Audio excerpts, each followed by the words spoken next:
Welcome, everyone. Thank you for coming to this special faculty meeting. This is the last faculty meeting that Deb will attend as Dean of Faculty. I'm delighted that several trustees, emeriti faculty, and former members of the North Central community are joining us here today. However, I'd like to introduce four special guests today that are joining us. Deb's wife, Priscilla.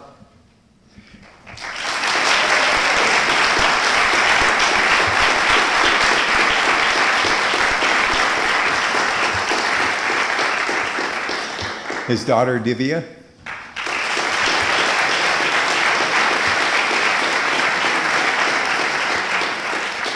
And two of his daughters, Angeline and Joy.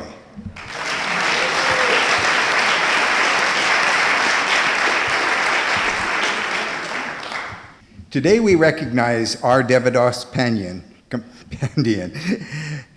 who has served the institution for 30 years. The first 10 years as a member of the mathematics department, the last 20 years as Vice President of Academic Affairs and Dean of the Faculty. As you know, Dev received acknowledgement of his 30 years at the Service Awards dinner last week. His service award will actually be presented today by President Hammond. President Hammond, will you come up and give Dean Pandian his award?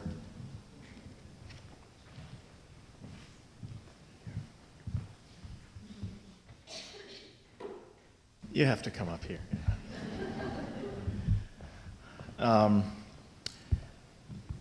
It's become a tradition since the sesquicentennial of North Central College to present a North Central College medal on the occasion of a 30 years of service. And in addition, of course, this coincides with Deb's retirement. So we're presenting a medal today, and if I can read the inscription for you. With appreciation for 3 decades of dedicated service and unwavering commitment to North Central College, its students, and its faculty. Respect for your integrity, poise, knowledge, grace, and wisdom.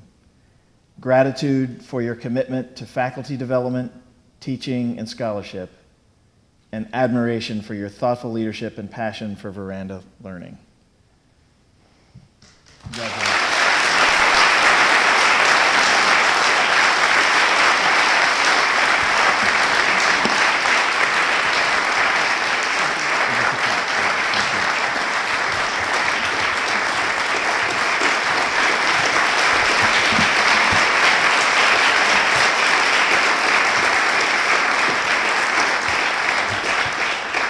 Thank you, President Hammond. Now, 4 faculty, 1 from each division, including an emeritus faculty member, will speak for the faculty. They will share remarks that capture the essence of Dev's tenure as Dean of the Faculty. Will each faculty member come forward to the podium as I call your name? Jennifer Keys, you're first.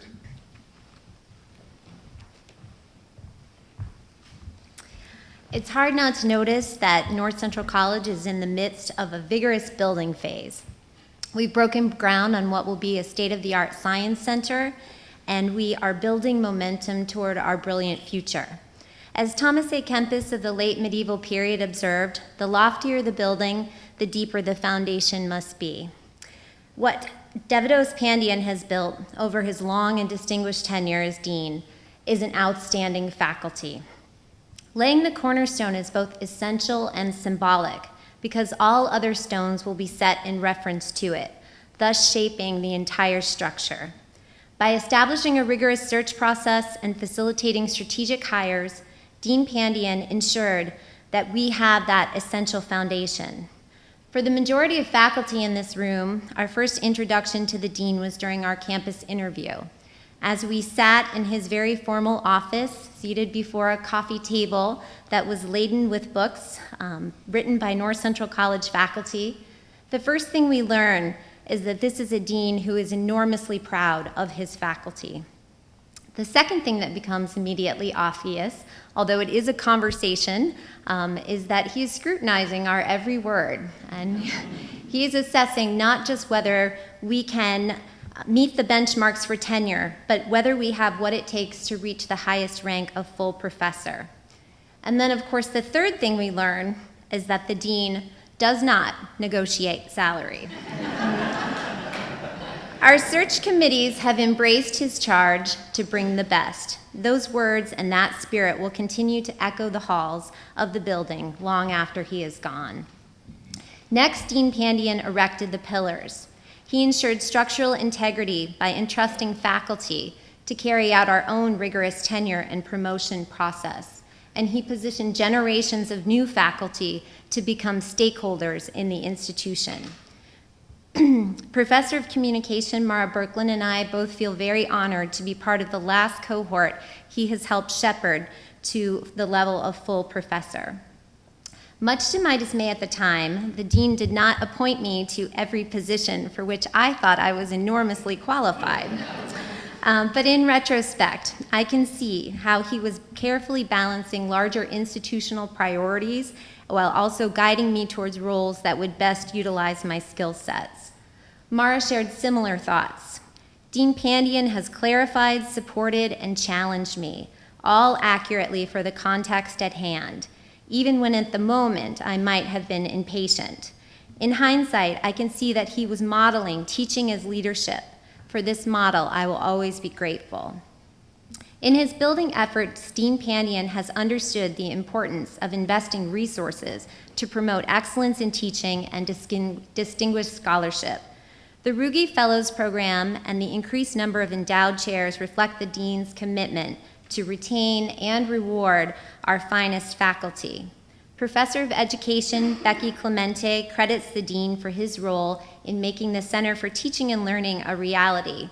She expressed appreciation for his enduring trust in faculty's interest in exploring and expanding their teaching, which will ensure that the center's efforts will continue to grow from the grassroots to meet faculty needs over the years to come.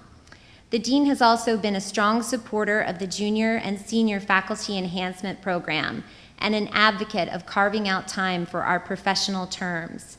As Professor of Political Science, Stephen Maynard Caliendo reflects, the dean has been deeply committed to building an exceptional faculty and supporting them in their scholarly endeavors. He understands that the best college-level instructors are those who are at the cutting edge of their fields and connected with colleagues at other universities and college. The result has been a notable proliferation in both faculty, research, and creative scholarship. As chair of the Faculty Professional Development Committee, I have seen his efforts to secure additional funds for summer research. Associate Professor of English Martha Bohr writes in appreciation of Dev's commitment to student-faculty research. She writes, "Our ability to engage in this research is helped not only by the stipend itself, but also by the fact that this kind of research is regarded as a significant contribution, even though such work slows our individual research as we train and support fledgling efforts of individual students." Although buildings are typically not regarded as complete until they have a ceiling, that is the one thing Dean Pandian didn't try to build, so as to not hold us back. A colleague who was looking at alternative career paths a few years ago remembered how the dean wrote strong letters on his behalf and offered reassurance that if it fell apart, he could always rejoin the faculty. In this colleague's word, Dev sees us as part of the school, but he also sees us as individuals, and he wants us to flourish. In the last few years, Dean Pandian has been working on the architectural designs for tall towers. With his support, 2 members of our faculty have been awarded distinguished fellowships. Professor of History Bruce Janacek writes, "Much has been made of my recent good fortune. Not nearly enough has been made of the support I needed from Dev to even be eligible for an NEH award. I know that not every dean would support a 3rd application attempt. Over the past 16 years, it has been a privilege to be the recipient of Dev's loyal support and his commitment to faculty scholarship." Associate Professor of Religious Studies Perry Hamalis shared this account. "When I approached Dev roughly 18 months ago about the possibility of applying for a full-year Fulbright Fellowship. His eyes lit up, he stood up, and he said, "Yes, that is what I love to hear. You have my enthusiastic support to proceed with the application process, and I am both hopeful and confident that you will earn it." From that moment until the present, Dev's encouragement has been unwavering, and he advocated for me and for the possibility of other faculty to pursue similar awards in the future. When you build something wonderful, of course you want to show it off. As part of that showcase, a mini conference was held in 2012 to celebrate the scholarly, professional, and artistic achievements of our faculty. As organizer and professor of English, Lisa Long has witnessed, during his tenure at the college, there has been a sea change in faculty culture. Research and professional development, perhaps once seen as an obstacle to teaching, are now recognized as integral to a healthy, vibrant educational environment. Associate Academic Dean Fran Navakis applauds Dev's efforts to raise our profile within the American Colleges and University Consortium.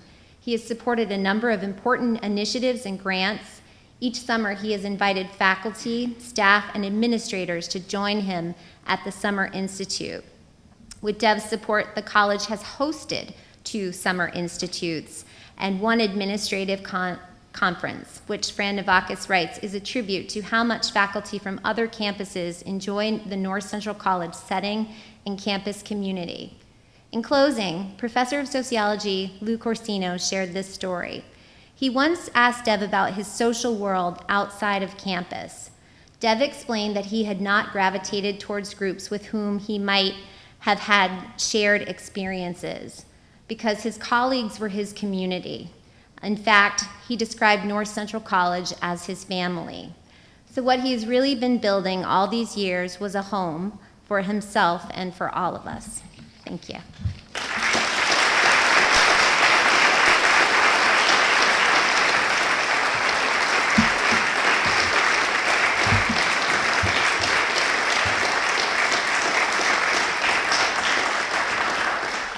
Thank you, Jen. Jack Schindler.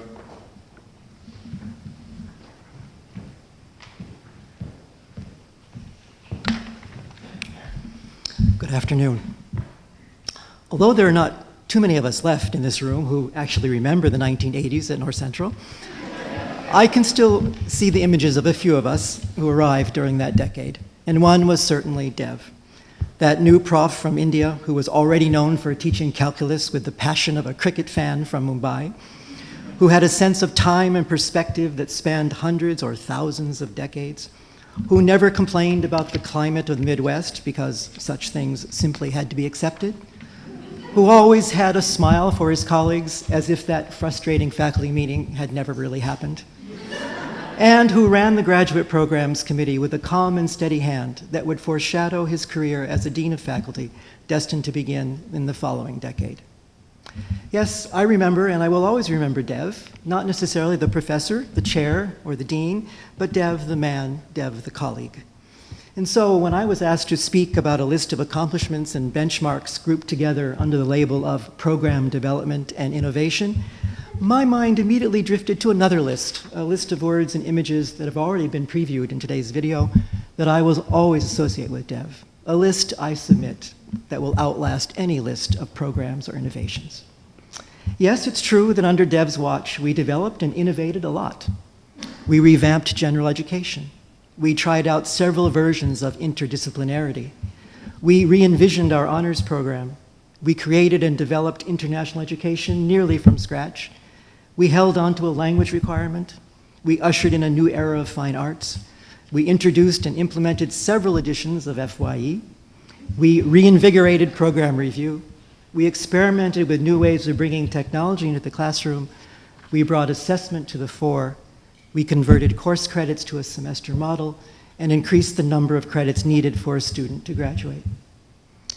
However, with the possible exception of the last 2 items on that list, Dev did not dictate or impose any of those initiatives. On the contrary, it was Dev who was always the first to say, "I will go to my faculty and we will figure it out." To be sure, we, the unroyal we of the faculty, didn't always entirely agree with this approach. We, in fact, might be overheard in many a corridor longing for perhaps not a dictator, but for a definite decision. We might have wished for a rap rather than a task force. But in the end, we learned that Dev's way was to work with, to work alongside of, to solve problems across campus, not just in certain corners, and above all, to listen to as many voices as possible. In fact, when asked about what has been most distinctive in their relationships with Dev, many a colleague has told me, quote, he is always willing to listen. Quote, his door is always open to any faculty about any issue. And finally, I quote, he appreciates the faculty as individuals in all our vast variety. And more often than not, after listening to us, we might get the infamous 10-second response. Jack, he'd say, let me give you my 10-second response. How could a man with such a wide-ranging perspective even conceive of such a rapid response? What I would suggest is that such a reaction, always so self-consciously announced, simply reinforces Dev's way of, if I can invent a new word for you, Dev, deaning. It's the broad view, the deaning long view, the view that will be fairest to most faculty that will win out in the end. Everyone must have their chance for a 10-second response, followed, of course, by the time to reconsider and ponder, and all the voices will add up to the best solution if we just play it right.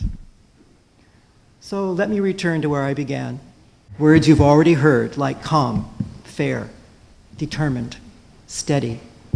Words like listener, trust, character, integrity. And sentences like, you can do it. I have confidence in you. We can raise the bar. I trust your judgment. Let me end with two favorite stories that my arts and letters colleagues shared with me, both revealing a particularly Pandian understanding of the familiar proverb about clothes making the man. Once, when Dev wanted to convince the Academic Advisory Council of a certain strategy, one of his colleagues quipped, if you want to persuade us to do that, Dev, you'll have to lose the tie.